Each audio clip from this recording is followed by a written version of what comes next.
Fala, criminalista. Meu nome é Delano Souza. Irei conduzir esse episódio aqui juntamente com esse esfera da advocacia do direito. Aqui estou com um perito em provas digitais. Aqui estou com o vice-presidente da LIDIP, que é a maior liga de direito penal do estado do Ceará, da faculdade Unifor. E aqui com a advogada criminalista, a doutora Rafaela Alcântara. É um prazer imenso estar com você e eu quero saber de vocês qual foi, assim, os momentos que vocês... O que vocês têm para falar sobre esse evento que é o Laboratório em Provas Digitais? Primeiramente, vou começar com as mulheres, porque estamos ainda no mês das mulheres, né? Mesmo se não tivesse. E parabéns por ser mulher, por ser advogada criminalista, por representar a sua classe com excelência, com força e determinação. Os parabéns. Muito obrigada, toda aluna, uma satisfação imensa. O evento está incrível, surpreendeu todas as minhas expectativas. Estava até conversando ali com o doutor Joaquim, que antigamente a gente falava assim, que prova digital é o futuro, não, é o presente. Está acontecendo e já está acontecendo já há um tempo, né, doutor? Então, o advogado hoje, sobretudo o criminalista, precisa estar com conhecimento assim, afiado de prova digital.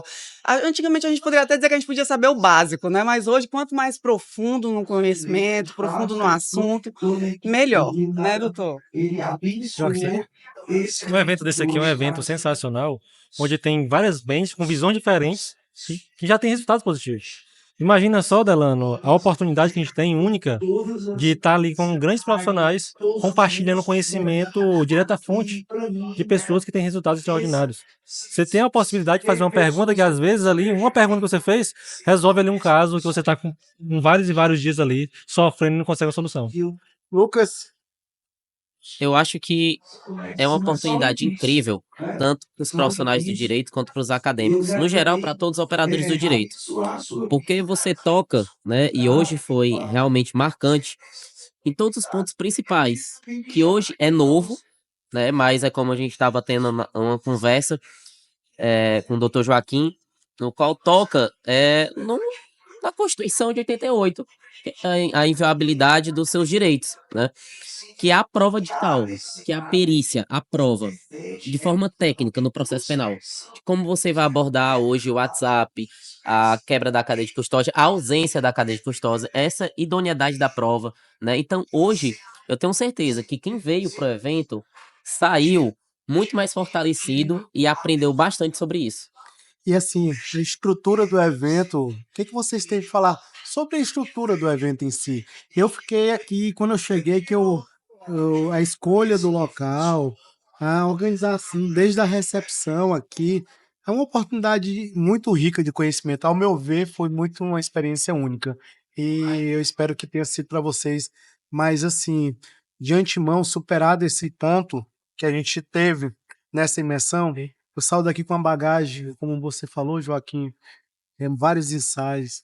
A gente se depara com cada relato que o advogado tem enfrentado no seu dia a dia e vê que o quão é difícil ainda para o jovem advogado, o advogado que ainda não teve o acesso com todo o conteúdo, com o auxílio de um perito em prova digital, como ele está perdido no processo penal. Então, assim, chegou uma hora da gente dar um basta nisso, a gente chegar e falar assim, olha, nós temos o mesmo direito que a acusação teve, que a acusação...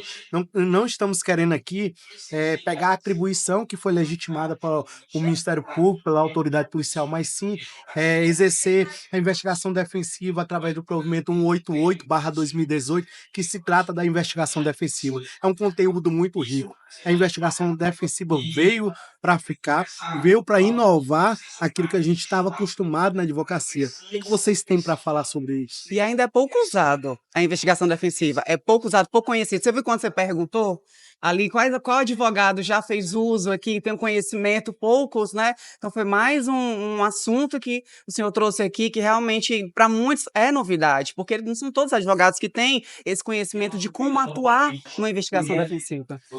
E o interessante é que esse provimento é anterior à lei do pacote anticrime, que hoje o assunto que se fala é cadeia de custódia. E o provimento da OAB é de 2018. Então você tem um provimento anterior a uma lei que hoje é que a advocacia bate, que é sobre a prova, a cadeia de custódia, e você poderia ter já começado a se especializar até mesmo nisso, porque quando você se trata de investigação defensiva, hoje, quem saiu na frente foi a Abracrim.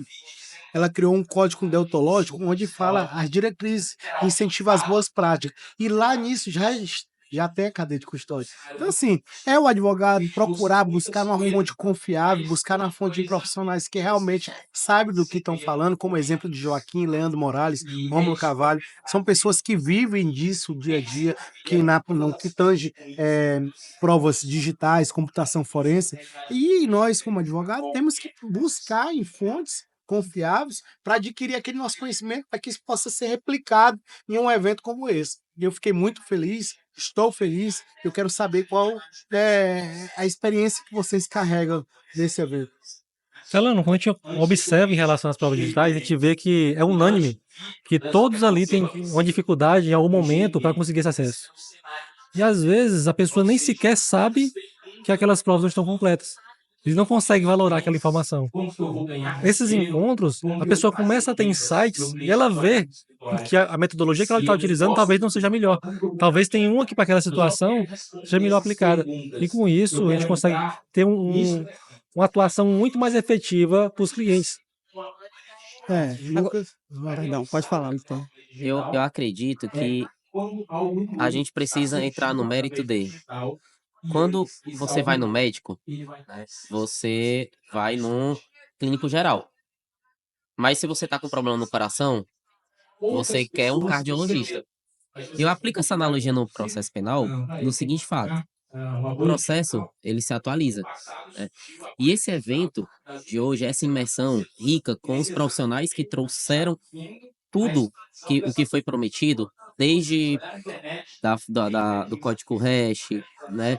Desde da imersão na prova, desde o WhatsApp, dos prints de WhatsApp, desde do quiz que o doutor propôs para ver a experiência de todo mundo, traz para todos nós aqui uma imersão aonde muitos advogados ainda são clínicos gerais.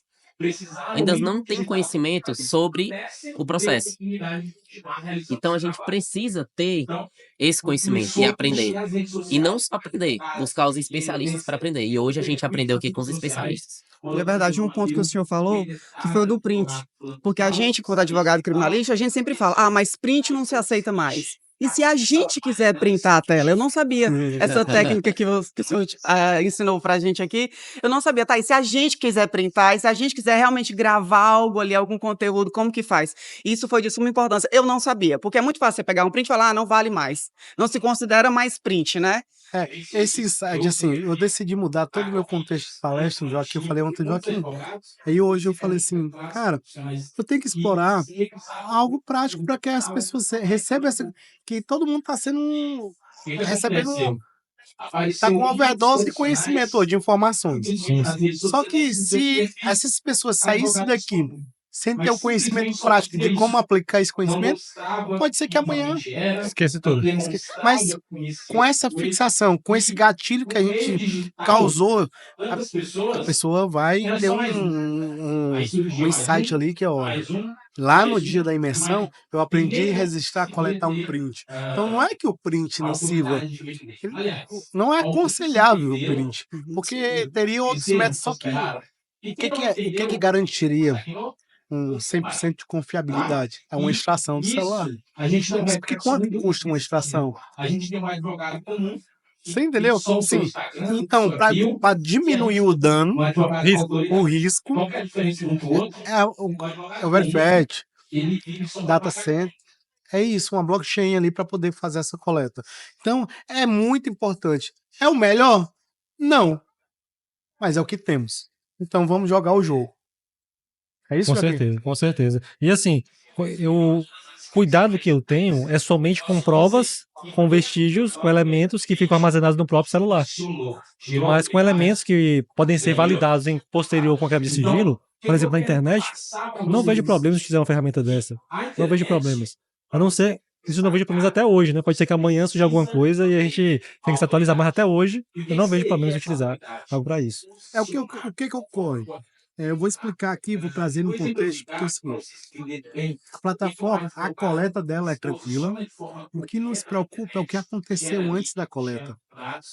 Você entendeu? Porque se eu tiver manipulado o dispositivo e depois pegar e espelhar ele e coletar só o que eu quero, não tem uma verdade real dos fatos. Então, por que que sempre é indicado a extração? Por quê? Porque eu vou tirar a cópia forense e eu tenho a integridade daquela conversa. O que eu vou ter ali é íntegro. A gente consegue validar pelos logs do celular se acontecer alguma coisa antes ali, a depender da maneira que foi feito. Entendeu? O ponto principal é esse, a gente consegue validar essa informação. E é isso. E é interessante porque você falou aqui, né, na extração, né?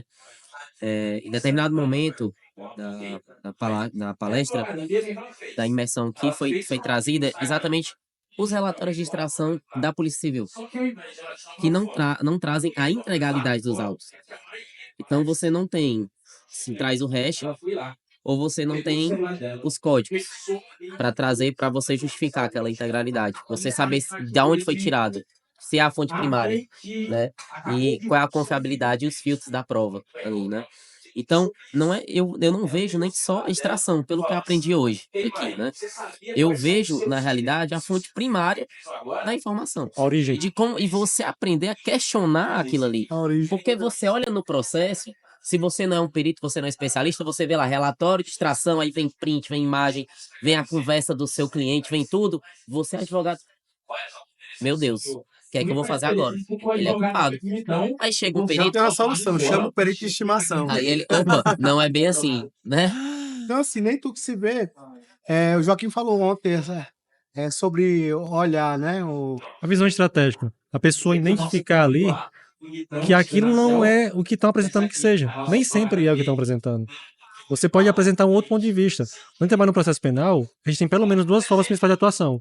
É o contraditório da prova, onde a gente vai apresentar uma outra interpretação sobre aquele elemento, e o outro, quando a legislação, quando os procedimentos não são os corretos, a gente vai pleitear uma nulidade, por ausência de elementos para poder valorar aquela informação. São os dois principais elementos.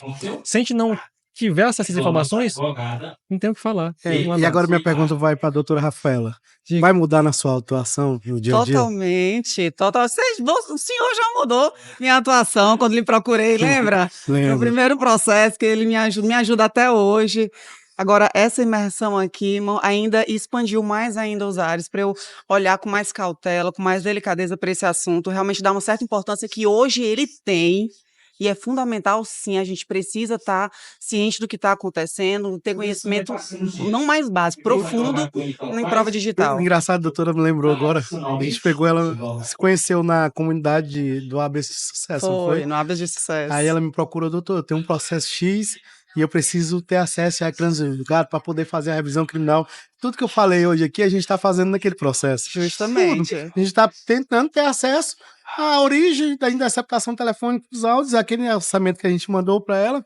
Então, assim, o cliente fechou e a gente já está aplicando. Ensinamos, trabalhamos em conjunto para ter acesso ao material e agora iremos trabalhar em conjunto para poder trazer a tese defensiva correta para que possa viabilizar uma defesa técnica de qualidade que o cliente não teve. Porque a defesa, e assim, causa um sério risco. O Alexandre Moraes da Rosa falou que, assim, uma conversa que eu tive com ele, falou assim, Delano, tem advogado sendo processado pelo cliente, porque o cliente contratou, pagou um bom dinheiro e ele não resolveu, e o pior, ele perdeu chances probatórias de comprovar a inocência do seu cliente. O que o cliente fez? Denunciou na OAB e entrou com ação civil contra o advogado. Então, assim, são situações que o advogado tem que estar assim, olha, eu tenho que dar o meu melhor. Por quê? Porque eu recebi para isso, eu estou contratado para isso. Então, assim, chega lá na frente, deu trânsito julgado, e vem outro defensor e fala, ó, você teria chance de ter feito essa estratégia, deveria ter usado essa outra estratégia. Pô, para aí, para que eu paguei um advogado? Então, assim, É. nós, como advogados, aqui hoje tem que ter um compromisso com a verdade, mas ter um compromisso também com a ética profissional, de dar o seu melhor para o seu cliente, porque alguém que confia a sua liberdade, a sua vida para um advogado criminalista, é muito sério essa questão. Então, eu espero ter contribuído. Você tem uma experiência única do evento, mesmo assim, contando já com o nosso apoio, com a nossa parceria, ainda decidiu vir e aprender mais. E eu creio que você sai com vários insights daqui. Não tenha dúvida disso. Só contribuindo sua fala, que o professor Auri Lopes Meireles fala, né? Eu não prometo dar a soltura, o alvará para você, mas eu prometo 100% da qualidade do meu trabalho. E é isso que a gente, advogado, que a gente tem que proporcionar. É um trabalho realmente 100% qualitativo, né? Um trabalho, como você disse, com ética, com respeito a quem está nos contratando, a quem está nos dando confiança da gente apresentar nosso trabalho. Rafaela, fala um pouquinho sobre você. Se apresenta para o pessoal, quem é você, qual a sua especialização, assim, o que você tem, qual tem sido a sua rotina de advocacia? A câmera está ali, olhe para Tá, ali e pessoal. agora fale sobre você. Meu nome, para quem não me conhece, meu nome é Rafaela Alcântara, eu já sou advogada, vou entregar minha idade agora, viu? Mas já sou advogada, vai fazer 12 anos, gente. Mas eu tô na área criminal mesmo há uns 4 anos, que eu me apaixonei por essa área. Era uma área que eu sempre tive vontade, mas antigamente tinha muito aquela rejeição, não rejeição, mas aquele medo da mulher advogada na área criminal. Se falava muito, é perigoso.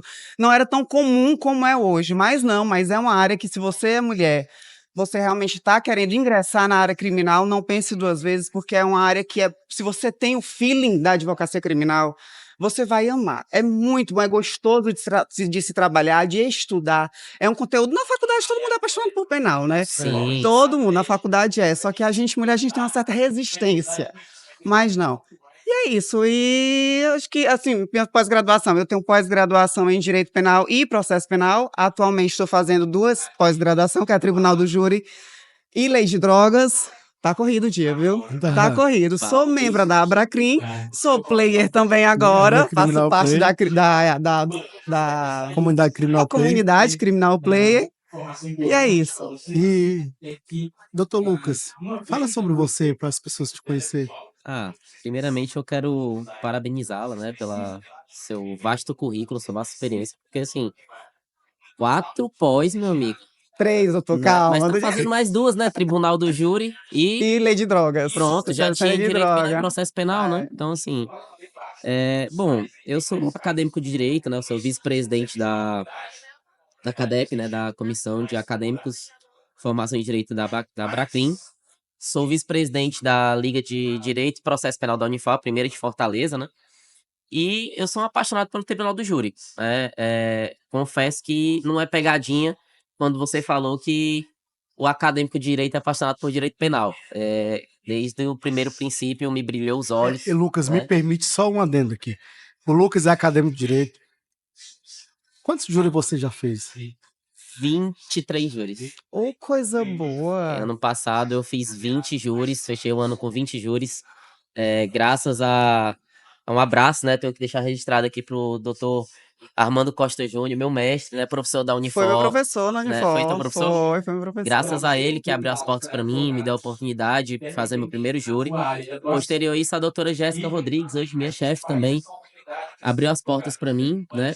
E eu pude fazer júri, A né? Jéssica é a Fiz um presidente júri da comissão do Isso, Tribunal do Júri, né? fiz um júri com o doutor Delano, né? Ah. Dos Fábios, lá com o doutor Talvani e o meu mestre, o Armando. Fiz júri com o Valdir Xavier, fiz júri com a Jéssica, fiz alguns júris com o Armando e com a doutora Sara Souza também. Então, assim, a minha corrida acadêmica ela tem sido voltada para o processo penal, né? Para a área do processo penal, para o direito penal, e eu tenho caminhado nisso, buscando se especializar nisso, né? Em tudo que está de mais atual. E eu não poderia faltar esse evento hoje, porque se tem uma coisa que o acadêmico de direito, o advogado criminalista, todos os operadores do direito precisam se especializar nas provas digitais. Então eu quero agradecer a presença da doutora Rafaela aqui, de nos conceder, dar essa honra de gravar esse episódio do Fala Criminalista. Agradecer ao doutor Lucas, ao doutor Joaquim e dizer que eu saio daqui com a sensação de missão cumprida. E convidar você a fazer parte da Abacrina, fazer parte do Criminal Play, porque esse contato, você que desde o acadêmico, faço parte da Abacrina desde quando eu era estagiário. Então, assim, quando eu era estagiário, eu ia para eventos em vários estados do Brasil. Por quê? Porque eu queria estar conectado com as pessoas, que isso gera esse movimento. Isso antecipa o tempo de maturidade. Isso é muito importante. Então, eventos como esse são fundamental para que você possa abreviar o tempo, no sentido de que eu demoraria sem esse evento um bom tempo até que chegasse esse processo na minha mão para eu poder sofrer, apanhando, para poder buscar a solução. Agora, eu com o conhecimento que eu adquiri hoje, se chegar um processo desse, eu sei como me comportar de forma estratégica, de forma técnica e eficiente, suprindo toda a necessidade dos meus constituintes. Então, é isso que eu deixo a mensagem para cada um de vocês que vão assistir esse episódio. Na próxima oportunidade que estiver uma imersão dessa, coordenado pelo Dr. Oséias, não ouse a pensar, será se vale a pena? Vale, super Só vem, porque só muito vem. a pena. só venha. Vale Só Muito venha. obrigado a todos e foi um prazer estar com vocês. Satisfação. Considerações finais? Eu só tenho a agradecer, né, ao Dr. Delano pela oportunidade, né, de estar aqui, né, foi ele que me trouxe, foi ele que me apresentou a este mundo, também ao Dr. Joaquim, mal o conheço, mas o admiro bastante, hoje sua palestra, inclusive, foi muito dignificante, aprendi bastante, né, ao Dr. Leandro, né, ao Dr. Rômulo, assim, a imersão, ela trouxe hoje para mim uma nova perspectiva de processo penal, aos olhos da prova. Né? A gente que é criminalista fica muito preso à prova testemunhal, à prova documental, às vezes ali a uma ou outra prova mesmo das extrações de dados, da sigilo da quebra telefônica, da interceptação telefônica, mas a gente não nota essas pequenos detalhes que hoje a gente pode aprender aqui. E que isso pode virar o jogo. E é muito importante para o seu constituinte do processo. Com toda certeza. Assim, pouca conversa que está aqui, a gente já aprende muitas coisas, que já valeu mais do que um curso forte, um curso de vários meses, uma pós-graduação, porque são conteúdos que são compartilhados até mesmo nos bastidores, que a gente nem imagina. São coisas que a gente sequer passar pela nossa cabeça, e quando a gente pensa assim no proporcional dos resultados, aquilo chega a ser absurdo frente ao que a gente investe para poder participar do evento. Sensacional. É isso. Então chegamos ao fim desse episódio. Quero agradecer a audiência de cada um de vocês e no próximo evento a gente se encontra. Muito obrigado a todos. Até a Eu que próxima. agradeço, até a próxima.